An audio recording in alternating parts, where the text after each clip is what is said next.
Well, hi everyone, and welcome to another exciting edition of Adam's Music Box.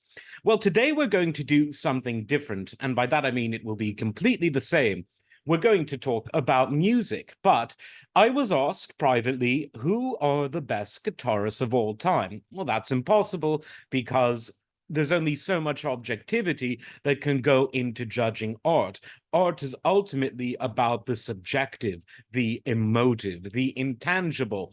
So, what I want to do is put together a list of my favorite guitarists, who I also happen to think, because I'm me, are the best guitarists of all time. And I've jotted a few names down, but like all these videos, we're just going to say what we feel and we'll take it from there. And again, this is in no particular order. So I'll begin with one that I suppose a lot of guitar heroics type of guitar fans or a lot of shredders of a younger age might not be aware of in terms of his guitar playing ability. But he is one of the best guitarists of all time. Professional guitarists all know this. Audiences who particularly saw him live knew it. And now you're going to know it, and that is Glenn Campbell, probably most famous as one of the great vocal performers and all-around entertainers of all time, but he got his start as a virtuosic guitar player. And my, how virtuosic he was. He could play any genre. He became well known as a country and western virtuoso, but he could shred. Just Google any of he's done quite a few performances of the great Jimmy Webb song, MacArthur Park, on electric. He shreds the fuck out of it. It is absolutely amazing. Glenn Campbell, one of the best guitar players of all time. Next, we're going to have the man whose guitar we have pictured behind me, and that's Eddie Van Halen. Now, Eddie Van Halen is what I call a whole package guitar player because he could do it all. He had the extreme virtuosity, check. He took that virtuosity and reinvented the instrument, changed perceptions of what it is for and what it could do, check. Frank Zappa even said, "Thank you, Eddie Van Halen, for reinventing the guitar." He was a great songwriter. All of the songs he wrote, instant classics. We all know that. And I think even beyond that, his solos and his riffs were instantly recognizable, instantly memorable. How many guitar riffs can you sing? Not many. How many guitar solos can you sing? Not many. You can do that with Van Halen. Sometimes hard when he starts tapping and going fast. You'll need to move your tongue and all the rest of it. But Eddie Van Halen on a mountain in a league of his own. But we've got a lot of others to get through. Next on the list is, well, it's not a list, but Ernie Isley of the Isley Brothers. Now, Ernie Isley was a student of Jimi Hendrix. And when you're a student of Hendrix and brothers with the older Isley Brothers, you're probably going to be pretty good. And he absolutely was. Just check out those dripping, soulful licks and solos that are dotted throughout the classic Isley albums from the late 60s, all throughout the 70s and into the 80s. Then, of course, there was the Isley Jasper Isley that he did with his cousin and other brother. In the mid 80s, he did a few albums with them. He released a solo album in the early 90s. He still performs. Absolute virtuoso, probably, if I had to say, the most underappreciated by the public. Guitarists know, but from the public, the most underrated guitarist ever, Ernie Isley. Absolutely fantastic. Absolutely check him out. Next on the list, we have John McLaughlin. Now, McLaughlin, unlike a lot of great jazz virtuosic guitar players, he was a great writer. He had riffs in the jazz and jazz fusion genre, and you could really say that in some ways he invented jazz fusion guitar as we know it. The intensity and the speed of rock with the harmonics and the dexterity on the fretboard of a great jazz player. His memorable licks, memorable riffs. And yes, this is jazz fusion. This isn't pop or rock, but McLaughlin had many memorable guitar licks. The Mahavishnu Orchestra was as hardcore as any heavy metal band, but with the virtuosity of the best jazz players. Always exciting, never boring. A really good man too. I've met him a few times, and he's a nice guy. So John McLaughlin, Mahavishnu John McLaughlin, you are not going to be disappointed there. Next on the list, we have David T. Walker, one of the best funk stroke soul guitar players ever. Now, he obviously came from a jazz background, but really combined the essence of funk and the approach to both songwriting and soloing of funk. He brought that into the jazz guitar idiom, if you will, the guitar idiom. See what I did there? But yeah, David T. Walker is really soulful, really funky, so fun to listen to. He challenges you because you don't know where he's going next harmonically, but he doesn't challenge you with ugly sounds. He's a dream to listen to, a real pleasure. Now, someone who's a dream to listen to, but does challenge people with complicated sounds, is Alan Holdsworth. Now, when you're both Frank Zappa's favorite guitar player and when you're Eddie Van Halen's favorite guitar player, you must be doing something right. Holdsworth, much like Van Halen, reinvented the guitar, but while Van Halen did it for the masses, Holdsworth did it for guitar geeks. Holdsworth was the kind of guy that people would go see at places like Ronnie Scott's in London, the Baked Potato in LA, and they would just geek out over his guitar genius. He had huge hands and almost played the fretboard as if it was a piano. Wild stuff. Harmonically, no one took the guitar harmonically the way Alan Holdsworth did. So you've got to check out Alan Holdsworth, listen to him beyond a shadow of a doubt. So next on the list, we've got Wes Montgomery. Now, Wes Montgomery was a guitar player who really made modern electric jazz guitar what it ought to be. There were people who came before him, people who came after him, but Wes Montgomery was in many ways the godfather of that classic, smooth, hollow body jazz guitar. Every guitarist that came after him, from Hendrix to McLaughlin to your favorite metal stars, were inspired by him. And another guitarist in that sort of classic bebop, post-bop guitar genre was Grant Green, who even got quite funky in the 70s. So definitely also, when you start with Wes Montgomery, then check out Grant Green. I'm going to try to be a bit quicker because we've got a lot of people on the list to go through. Next, we have Dave Mustaine. To me, the best of the heavy metal guitar players. Very prolific, very virtuosic. Again, Zappa loved him. And basically, if you go and see almost any modern metal band, whether it's thrash metal or speed metal, or even bands sort of reviving the classic metal or the second British new wave of metal, they are going to, if they're under the age of 60, they're going to be influenced by Dave Mustaine. Absolutely the heavy metal guitar player. Next on the list, we have Ritchie Blackmore, who's one of my favorite guitar players who mixed a blues-based approach to playing with Baroque style, Bach style influences. It's all over Blackmore's work with Deep Purple and with Rainbow, and of course, his sort of neo-Renaissance band, Blackmore's Night. Again, he probably wrote the most famous guitar riff ever, Smoke on the Water. So definitely check him out. Next on the list is Terry Collier. Now, Terry Collier sings and plays guitar.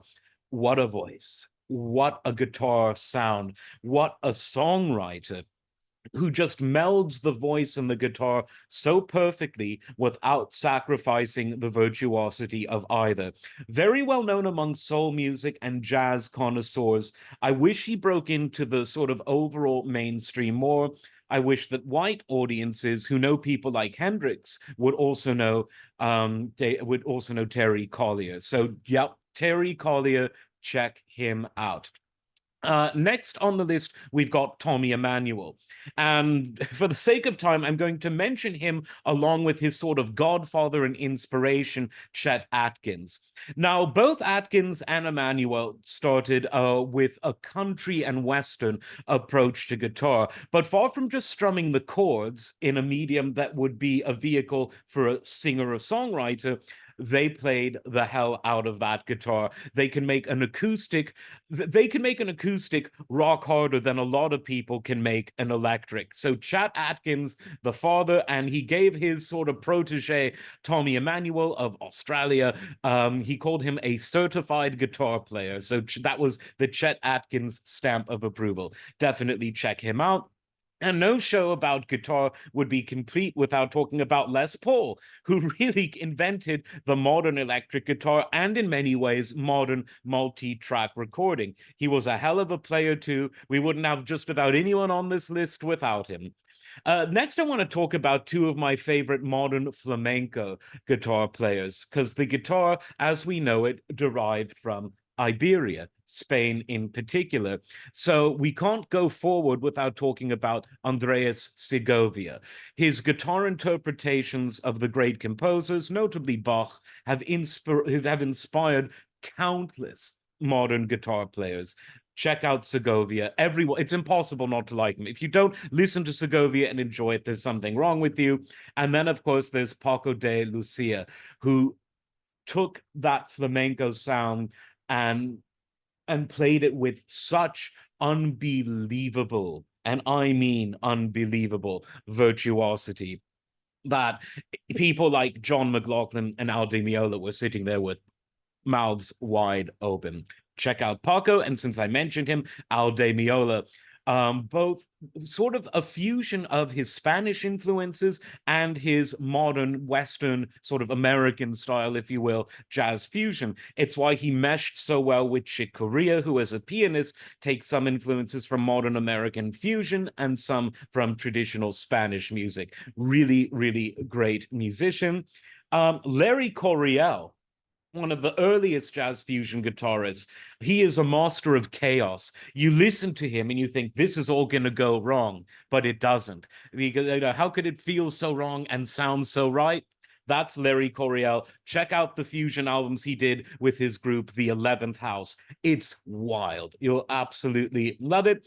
Jimi Hendrix, we all know who Jimi Hendrix is. We all know that he took rock guitar where it had never been before, and with a style and a panache that it has never been since. If he had lived longer, he would have done so much more. He was becoming more fusiony, more experimental, his writing better and better.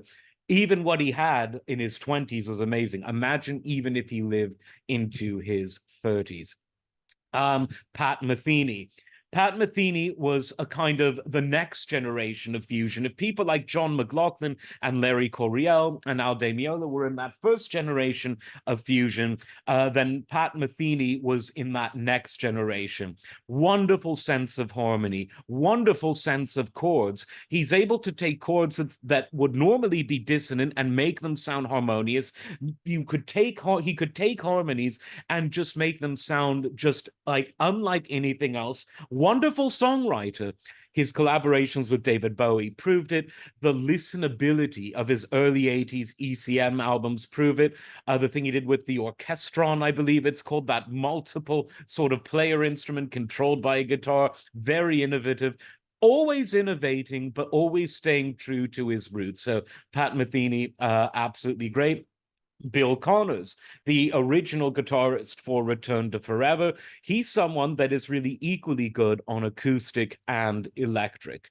Sort of shy and quiet, so you don't hear about him as much as you should. Check out the Hymn of the Seventh Galaxy, the first electric Return to Forever album, and listen to his solo work on ECM. You'll hit yourself for not discovering him sooner.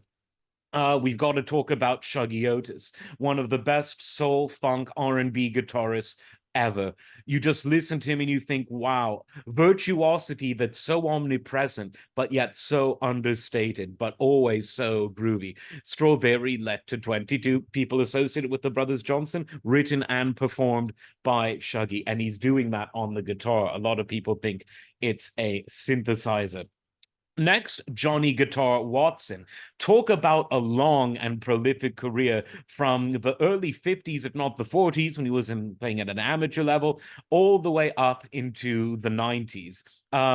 one of the very best guitarists. You could say that he was one of the pioneers of funk guitar, because the stuff he did in the 50s was really a signal for what was to come. And then, of course, in the 70s and 80s, he put out funk albums of his own, which are among the best in that genre.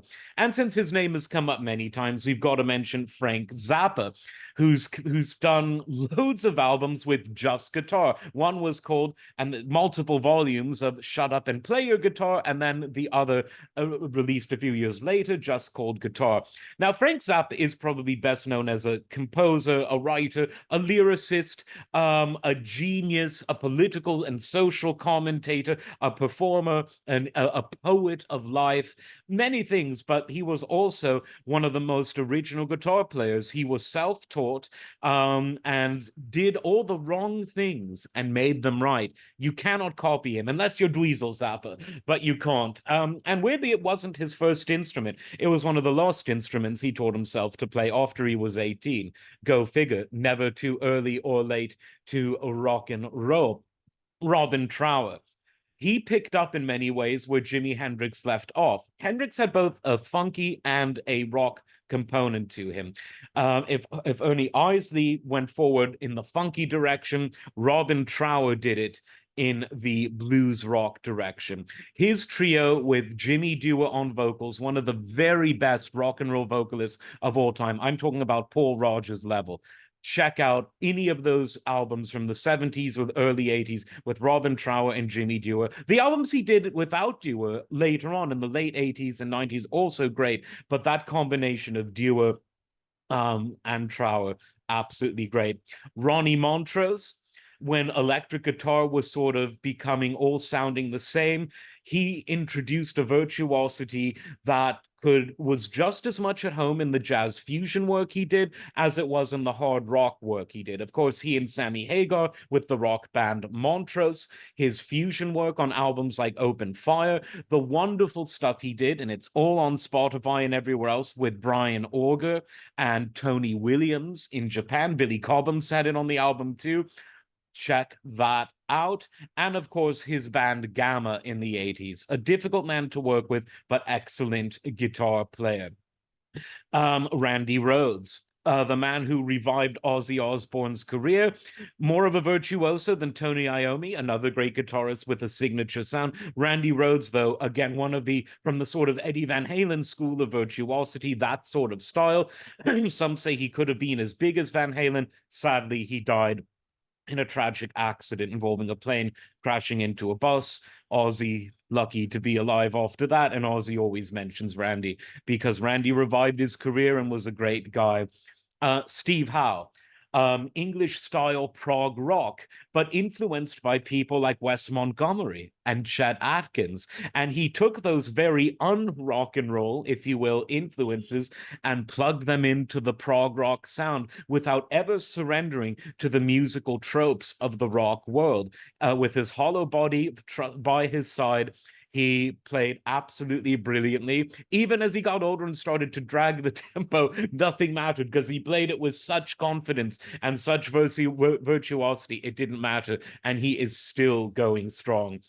Also, in that prog rock school, let's talk about Steve Hackett, most well known for being with Genesis, but also an amazing solo artist who goes strong. He was tapping, the tapping technique before Eddie Van Halen was famous. Many claim that Hackett invented it. Such a unique approach to the guitar, always doing something with the sound of the guitar, which helped it blend in with the keyboards of Tony Banks in Genesis so well. So absolutely check him out. Jimmy Page, very sloppy when live, but probably the best guitarist producer of all time. He knew what he wanted Led Zeppelin to sound like. And in the studio, he was perfect. He was a session musician. Why was he sloppy live? Not that it mattered. It was still fun, still cool. Maybe substances had something to do with it. But Jimmy Page invented the sound of the most successful 70s hard rock band. So you've got to give it up for Jimmy Page. Alex Lifeson in Rush, a lot of people don't talk about him, but he was absolutely virtuosic. He was one of those guitarists where no one could really have stepped into the band and done it just like he does it. And there's a lot that there is to be said about that. I'm sure that I'm skipping some people. I'm just going to see if there's anyone I skipped from this list that I wrote. Who could we be forgetting? There are so many. And I don't know how long this video is because I can't tell. It doesn't tell me. But I think I'm going to leave the next part of the next part up to you. I want you to comment in below on Rumble or YouTube or wherever, and let me know if I forgot, which I probably did, one of your favorite guitarists, Steve Morse, Dixie Dregs. Wow, Southern rock, jazz fusion, virtuosity, rock and roll, amazing. Steve Morse and Steve, the original Steve Morse band album from the mid '80s. Put that on the turntable. It's an absolute classic. You're not going to want to miss that. Again, the list can go on and on and on, but we'll continue it. I'm sure that of all the ones we've forgotten, you are going to let me know down there in the comment section. Like, subscribe. We will see you next time.